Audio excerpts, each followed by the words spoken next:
వసతులు కల్పించడంలో బీఆర్ఎస్ ప్రభుత్వం కాంగ్రెస్ ప్రభుత్వం విఫలమైందో ఆ అంశాలు నా దృష్టికి వస్తూ ఉన్నాయి. At the same time BRS ప్రజాప్రతినిధులు కాంగ్రెస్ ప్రజాప్రతినిధులు చేసినటువంటి అక్రమాలు ఆక్రమణలు దురాగతాలు దాష్టికాలు ఇవన్నీ కూడా నా దృష్టికి వస్తూ ఉన్నాయి. నేను ఏమాత్రం మొహమాటం లేకుండా ఏ పార్టీకి సంబంధం లేకుండా తెలంగాణ బిడ్డగా తెలంగాణ ఆడబిడ్డలకు ఉండేటటువంటి పౌరుషాన్ని ప్రదర్శిస్తూ నాకు వచ్చినటువంటి ప్రతి ఒక్క అంశాన్ని కూడా ప్రజలతో షేర్ చేసుకుంటున్నాను. నేను దాంతో ఏమవుతుంది, చాలా మంది యొక్క అక్రమాల పుట్టలు కదులుతున్నాయి, వాళ్ళ పాపాల పునాదులు కదులుతున్నాయి.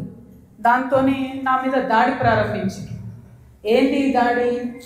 నేను కాంగ్రెస్ పార్టీతోని అంటకాగి ఉన్నాను, కాంగ్రెస్ పార్టీతోని అండర్స్టాండింగ్తో నేను పనిచేస్తున్నాను, ఎందుకంటే నాకేదో ఫైనాన్షియల్ బెనిఫిట్ కోసం నేను పనిచేస్తున్నా అని చెప్తున్నారు. దీనికి ఎక్కడ మొదలుపెట్టిండ్రు? నేను ఎప్పుడైతే జాగృతి జనం బాట అని చెప్పి బయటికి రావాలనుకున్నానో ముందు సోషల్ మీడియాలో ఒక ప్రచారం మొదలుపెట్టిండ్రు. నా భర్త గౌరవనీయులు అనిల్ కుమార్ గారి ఫోటోను చూపిస్తూ దాంట్లో ఏవి రెడ్డి గారు అనేటటువంటి వ్యాపారవేత్త నా భర్త కలిసి ఏదో ల్యాండ్ లావాదేవీలు చేశారు.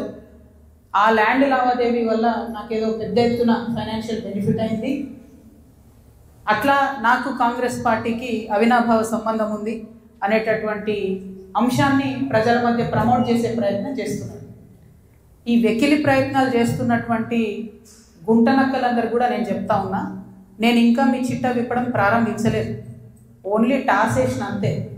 ఆ టాస్కే ఇంత భయపడితే ఎట్లా మీరు? ముంగటి ఇంకా టెస్ట్ మ్యాచ్ ఉంది మామూలుగా అనుకుంటారే ఇది కథ, జస్ట్ టాసే. ఇప్పటికే గెలిచినాం ఆల్రెడీ మేము జాగ్రత్తలు, ఎందుకు భయపడుతున్నారు మీరు ఇంతగా? ఏమన్నాడు నా భర్త, మీరు అధికారంలో ఉన్న 10 ఏళ్ళలో వెళ్ళాడని వచ్చి మిమ్మల్ని ఒక పని అడిగినామా మేము? ఎక్కడన్నా ఎప్పుడన్నా ఒక ఫేవర్ అడిగినామా మిమ్మల్ని? ఒక్క విషయంలో అన్నా అవుట్ ఆఫ్ ద వే పోయి ఏ ఒక్క మంత్రితోని కానీ కేసీఆర్ గారితో కానీ కేటీఆర్ గారితో కానీ హరీష్ రావు గారితో కానీ నా భర్త కానీ నేను కానీ ఏమన్నా ఫేవర్ తీసుకుని ఉంటే చెప్పండి, దమ్ముంటే చెప్పండి. ఊరుకుంటుంటే తమాషాలు చేస్తున్నారు. మీరు వెకిలి ప్రయత్నాలు మానుకోండి. నేను మీ మీద చేసినటువంటి ఆరోపణలకు మీకు దమ్ముంటే సిగ్గుంటే ప్రజాస్వామ్యంలో ప్రజల మధ్యలో ఉండాలనుకుంటే జవాబు చెప్పండి. అంతేగాని నా మీద మొరిగేటటువంటి వాళ్ళందరినీ వదిలిపెట్టి ఏది పడుతుంది మాట్లాడితే నేను చూస్తూ ఊరుకుంటాను అనుకోవద్దు. నేనేం తప్పు చేయలేదు. బీఆర్ఎస్ ఉన్నటువంటి అధికారంలో ఉన్నటువంటి 10 సంవత్సరాలలో ప్రభుత్వం నుండి నేను ₹1 కూడా లాభం పొందలేదు. మీరు చేసినటువంటి అక్రమాలన్నీ నా మీద ఆపాదిద్దామని చూసుకుంటే నేను ఊరుకునే వ్యక్తిని కాదు.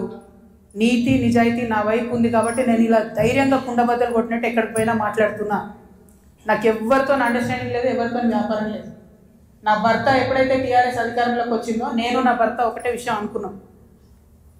అమెరికా నుండి 2004లో మేము వస్తే నేను ఉద్యమంలో ఉన్నా, ఆయన వ్యాపారంలో ఉన్నాడు. ఇల్లు గడవాలి కదా, మీ లెక్క మంది మీద వాడు దోసుకోలే. నేను ఎప్పుడు మీ లెక్క నేను ఎవరిని వాడి వసూలు చేసుకొని ఉద్యమాలు నడపలేదు. సమయం సందర్భం వచ్చినప్పుడు నా నగలు కుదబెట్టి బతుకమ్మ చేసిన నేను. అందుకే ఇంత పౌరుషం నాకు.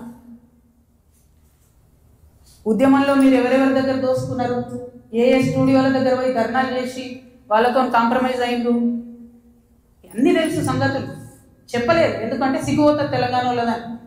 నవ్వేటోళ్ళ ముందట జారిపడొద్దు అన్నారు కాబట్టి చెప్పలేదు. మీరు ఊరికే తమాషాలు చేసి నాతో పెట్టుకుంటే మాత్రం మామూలు చిట్టాలేదు నా దగ్గర. ఇవాళ నేను ఫస్ట్ టీ న్యూస్కి లీగల్ నోటీస్ పంపిస్తా ఉన్నా. నా భర్త పేరు పెట్టి కృష్ణారావు అనేటటువంటి ఎమ్మెల్యే గారు ఏదైతే ప్రెస్ మీట్ పెట్టినరో, మీరేమన్నా ఆల్తు ఫాల్తు social media channel T news అంటే? శాటిలైట్ ఛానల్, మీరు ఒక పార్టీని రిప్రజెంట్ చేసే ఛానల్, కనీసం వెరిఫై చేసుకోరా? ఏది పడితే అది వేసేసుడేనా? వేరే వాళ్ళది వేస్తే వాళ్ళు ఊరుకున్నారేమో, నేను ఊరుకునేదాన్ని కాదు, ముందే చెప్తున్నాను. టీ న్యూస్కి లీగల్ నోటీస్ ఇస్తున్నాం. 1 వీక్లో పబ్లిక్ అపాలజీ చెప్పాలి బిడ్డ, పబ్లిక్ అపాలజీ. కోర్టుకి ఈడుస్తాం ఏమనుకుంటున్నారు. తర్వాత ఏలేటి మహేశ్వర్ రెడ్డి గారు, వీరికి కూడా నోటీస్ ఇస్తున్నాం, లీగల్ నోటీసు. 1 వీక్లో మీరు కూడా తప్పుడు సమాచారాన్ని ప్రజలకు ఇచ్చినందుకు నా భర్త గారికి, నా యొక్క పరపతిని దెబ్బతీసే ప్రయత్నం చేసినందుకు నాకు పబ్లిక్ అపాలజీ చెప్పాలని మహేశ్వర్ రెడ్డి గారిని డిమాండ్ చేస్తూ ఉన్నాను. అట్లానే మాధవర్ కృష్ణారావు గారిని మీరు కూడా 1 వీక్ లోపల అపాలజీ చెప్పాలి, లేకపోతే కోర్టుకి ఈడుస్తాం, కోర్టు నుండి క్షమాపణ చెప్పిస్తాం. ఇది నాకు సంబంధం లేని వ్యక్తులు. నేను జాగృతి జనంబాట కార్యక్రమంలో పోతా ఉంటే సడన్గా సోషల్ మీడియాలో ప్రచారం ప్రారంభమవుతుంది. వెంటనే ఏలేటి మహేశ్వర్ రెడ్డి గారు బీజేపీ ఫ్లోర్ లీడర్, ఆయనకి ఏం పనో నాకు అర్థం కాదు, ఆయనకు నాతోనేముందో అర్థం కాదు, నన్నంటే పొలిటికల్గా ఆయనకి ఏం లాభం వస్తుందో నాకు అర్థం కాదు. ఆయన బయటకు వచ్చి సీరియస్గా ప్రెస్ మీట్ పెట్టిండు. ఓకే, ఏం పెడతాడు ప్రెస్ మీటు? ఒక ఫోటో ఉన్న కాపీ తీసుకొని నా భర్తది, దాంట్లో ఏవి రెడ్డి గారి పేరు ఉంది, అది చూపించుకుంటే ఇగో వీళ్ళకి వ్యాపారాలు ఉన్నాయని చెప్తుంటాడు. అసలు ఆయనకి ఏం సంబంధం? అది పొలిటికల్ ఇష్యూవా? ఎందుకు మాట్లాడిండు? ఓకే, అంటే దీని వెనుక ఉన్న స్ట్రాటజీ చేసేసి తెలంగాణ ప్రజలు అర్థం చేసుకోవాలి. హరీష్ రావు గారు, బీఆర్ఎస్ పార్టీ ఏదైతే నా మీద దుష్ప్రచారం చేయాలనుకుంటున్నారో అది ఏలేటి మహేశ్వర్ రెడ్డి గారి నోటి నుండి వస్తుంది, బీఆర్ఎస్ పేడ్ సోషల్ మీడియా నోటి నుండి వస్తుంది, ఆ తర్వాత కృష్ణారావు గారు లాంటి ఎమ్మెల్యేల నోటి నుండి వస్తుంది. అంటే వీళ్ళందరూ ఒక స్ట్రాటజికల్గా ఏంటంటే ఆడపిల్ల బయట తిరుగుతుంది, ఈమెకు అన్ని విషయాలు అర్థమవుతున్నాయి, ప్రజలు వచ్చి చెప్పుకుంటున్నారు, బాధితులు వచ్చి చెప్పుకుంటున్నారు, ఈమె ఇంకా చెప్తే భయం అవుతుంది, మాకు ఇబ్బంది అవుతుంది అని చెప్తున్నారు. నేను మీలాగా పారిపోయే పిలిపిపోందని కాదు. మీరు ఏదైతే నా భర్త ఫోటో చూపించి మాట్లాడుతున్నారో ఆ ల్యాండ్కి సంబంధించి ప్రతి ఒక్క విషయాన్ని ఇవాళ నేను తీసుకొని వచ్చిన. ఇవాళ నేను ఎట్లా ట్రాన్స్పరెంట్గా క్లారిటీ ఇస్తున్నానో నేను చేసే ఆరోపణల మీద మీరు కూడా అట్లనే క్లారిటీ ఇవ్వాలని చెప్పి నేను డిమాండ్ చేస్తూ ఉన్నాను. ముందుగా మీరు ఏదైతే కాపీ చూపిస్తున్నారో మా హస్బెండ్ది ఏవి రెడ్డి గారిది ఉన్నటువంటిది, అది 2 సర్వే నంబర్లకు సంబంధించినటువంటి ల్యాండ్.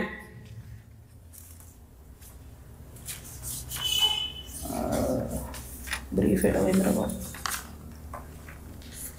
ఇది అదేంటంటే 2010/2 2010/3 అనేటటువంటి భూమి. దీనికి 1975 నుండి కూడా ఈ భూమికి కంప్లీట్గా పట్టాలు ఉన్నాయి, దానికి పాస్బుక్లు ఉన్నాయి, కంప్లీట్గా ఇది ప్రైవేట్ ల్యాండ్. ఈ ప్రైవేట్ ల్యాండ్లో 4 వ్యక్తులు, 4 కొడుకులు, వాళ్ళకి మనిషి 4 ఎకరాలు వచ్చినాయి. ఈ మనిషి 4 ఎకరాలు వచ్చినటువంటి ఈ భూమిని అక్కడ ఒక కంపెనీ ఉంది, టేకంషా అనే కంపెనీ. ఆ టేకంషా అనే కంపెనీకి 37 ఎకరాలు ప్రభుత్వము అమ్మింది ల్యాండ్ ఒకప్పుడు. వాడేం చేసిండు, ఆ అమ్మిన ల్యాండ్తో పాటు ఈ ప్రైవేట్ వాళ్ళ భూమి కూడా లోపలేసుకొని కాంపౌండ్ వాళ్ళు పెట్టుకున్నాడు. ఈ ప్రైవేట్ వాళ్ళంతా కాంపౌండ్ వాళ్ళకి పోయింది కాబట్టి వాళ్ళంతా ఈ రియల్ ఎస్టేట్ వ్యాపారంలో ఉన్నటువంటి మా హస్బెండ్ ఇంకా కొంతమంది దగ్గరకు వచ్చారు. ఈ 16 ఎకరాల భూమికి దాదాపు ఒక 20 మంది ఆ భూమిలో ఉన్నారు. అందులో మా భర్త కంపెనీ కూడా ఒకటి. ఇది మొత్తం ప్రైవేట్ ల్యాండ్ మాది, నువ్వెట్లా కాంపౌండ్ లోపల పెట్టుకుంటావు అని చెప్పి ఒక 9 ఏళ్ళు నడిచినట్టుంది ఈ డిస్ప్యూట్ నాకు తెలిసి. ఇది మా ల్యాండ్ అని వీళ్ళు, కాదని వాళ్ళు. ఫైనల్గా 2019లో లోక్ అదాలత్లో ఇగో ఇది బీఆర్ఎస్ గవర్నమెంట్ ఇచ్చిన పాస్బుక్, అది ప్రైవేట్ ల్యాండ్ అని చెప్పి ఫైనల్గా లోక్ అదాలత్లో 2019లో ఈ టేకంషా అనే కంపెనీ ఈ 16 ఎకరాల ప్రైవేట్ పట్ట వీళ్ళందరూ కూడా కాంప్రమైజ్ అయింది. 2019లో ఎప్పుడైతే